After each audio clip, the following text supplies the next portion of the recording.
আজকে আপনাদের সাথে 12 টেবিল চামচ ময়দা, 12 টেবিল চামচ চিনি, 12 টেবিল চামচ দুধ আর 12 টেবিল চামচ তেল দিয়ে একটা চমৎকার পাউন্ড কেকের রেসিপি শেয়ার করব। সেই সাথে পাউন্ড কেকটা কিভাবে খুব পারফেক্ট ভাবে আপনারা বাসায় তৈরি করতে পারবেন এবং ওভেনের সম্পূর্ণ ডিটেলস রেসিপিতে দেওয়া থাকবে।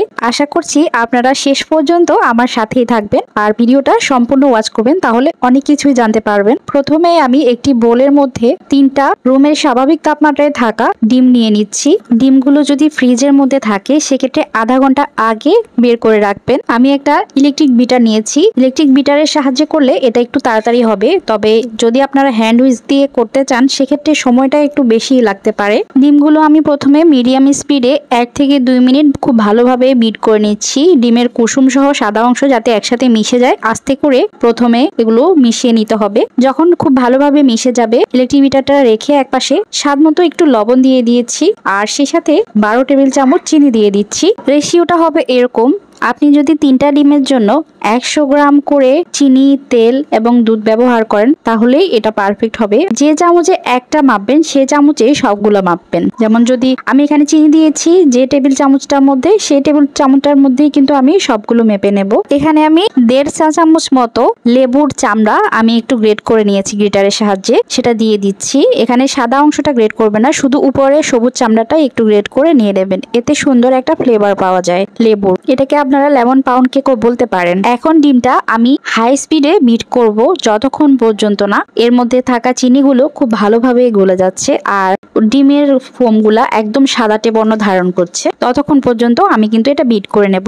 আর এটা অনবরত বিট করতে হবে, 8 থেকে 10 মিনিট বিট করলেই কিন্তু এটা হয়ে যায়। একটা ডিম হলে সময় কম লাগতে পারে, কিন্তু 3-4টা বা এর থেকে বেশি হলে কিন্তু সময়টাও একটু বেশিই লাগবে।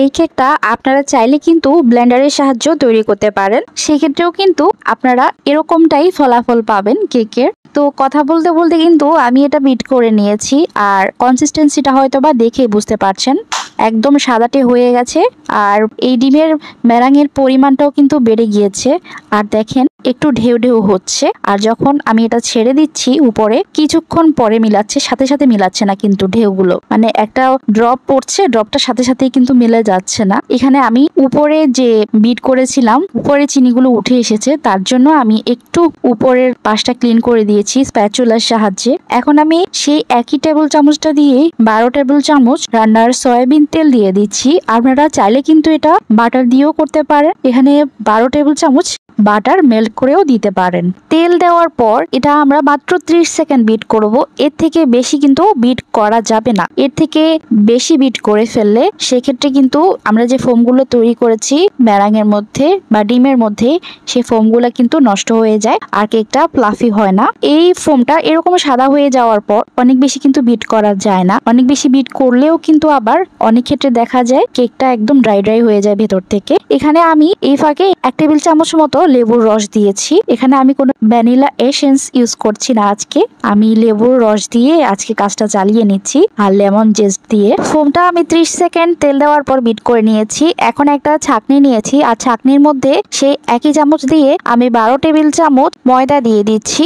এখানে আপনারা চাইলে কেউ কর্নফ্লাওয়ার দিতে পারেন 2 টেবিল চামচ, তবে আমি দিচ্ছি না, কেকটা এমনিতেই অনেক সফট হয়েছে, আপনারা হয়তোবা প্রথমে খেয়াল করেছেন। এই 12 টেবিল চামচ ময়দার মধ্যে আমি এখন বেকিং পাউডার দিয়ে দিচ্ছি 1 টেবিল চামচ, আর এটা আমি গ্রামের মাপে বলতে গেলে 11 গ্রাম আছে এখানে।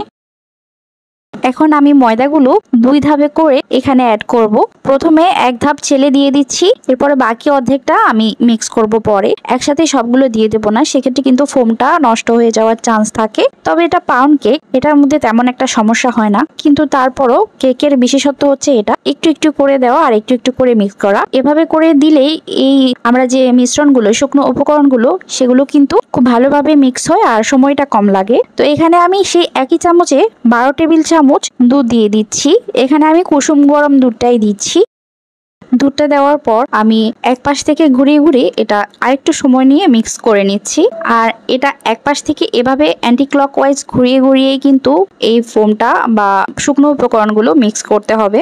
তো আমার এটা মিক্স হয়ে গেছে।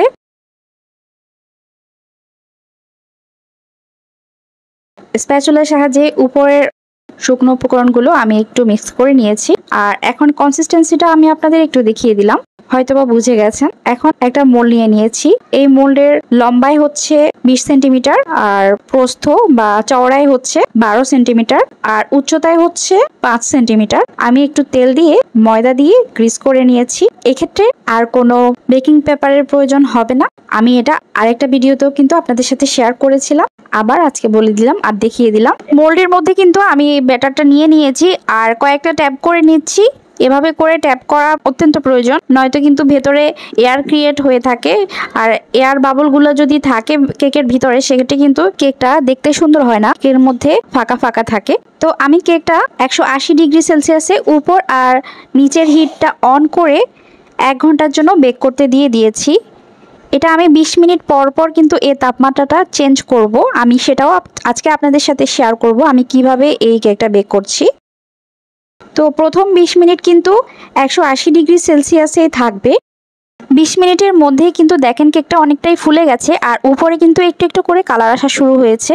কেকটা কিন্তু এখনো হয়নি, এটা যথেষ্ট ফুলবে আরও, আর এটার ভেতরটা এখনও কাঁচা আছে।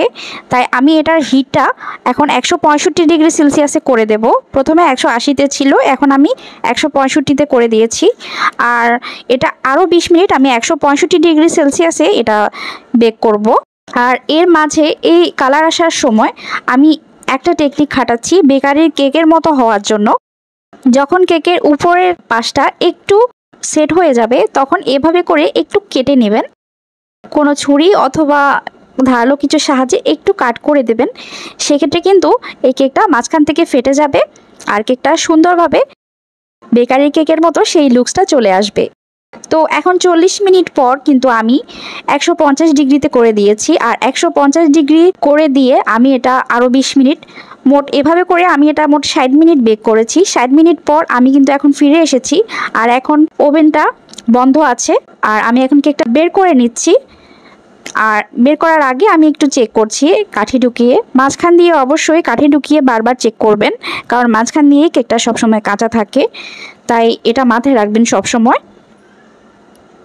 তো আমার কেকটা পারফেক্টভাবেই হয়েছে, কারণ কাঠিটা ক্লিন বের হয়েছে। তো আমি এখন কেকটা একটা ক্লিন ফিল্ম দিয়ে একটু কভার করে দেব, কারণ উপরটা অনেক বেশি হিটের কারণে কিন্তু উপরটা বেকারি কেকে ড্রাই হয়ে যায়। তাই এভাবে করে একটু সুগার সিরাপ দিয়ে দিতে পারেন, অথবা একটু তেল গ্রিস করে দিতে পারেন, অথবা এভাবে করে প্লাস্টিক র্যাপ দিয়ে র্যাপ করে দিতে পারেন। সেক্ষেত্রে এর ভেতরের বাতাসগুলো ভেতরেই থেকে যাবে আর কেকটা সফট থাকবে, উপরের পাশটাও সুন্দর সফট থাকবে। এভাবে করে আমি এটা মোট 20 মিনিট রেখে দিয়েছিলাম, আর 20 মিনিট পর আমি এখন ফিরে এসেছি। আর দেখেন কেকটা কিন্তু অনেক বেশি সফট হয়ে গেছে। এখন